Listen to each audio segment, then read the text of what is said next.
Assalomu alaykum. Hammaga tuzukmisizlar, charchamasizlar. Mana 06 kelib qoldi.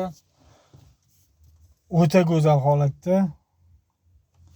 Motor, korobka, mosh ideal, kuzov ham dahshat. Faqat shu egasi olamdan o'tgan. 1 yilcha kutish kerak ekan dokumentini qilish uchun.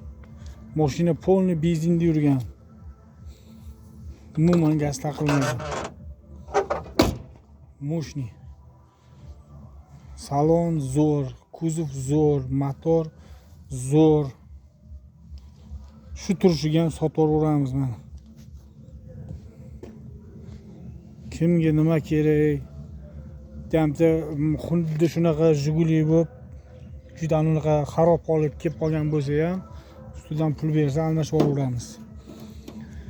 Obunachilarimizga $100 skidkasi bor. Kelishgan pulimizdan, ya'ni $100 o'tib beriladi. Odamni ko'paytiramiz. Do'stlarga yuborib obuna bo'lib qo'yishingizdan chiqarmanglar. Mana motorlar ideal holatda. Kuzov zo'r. Narxi 11 million deyotdik. Kami bor.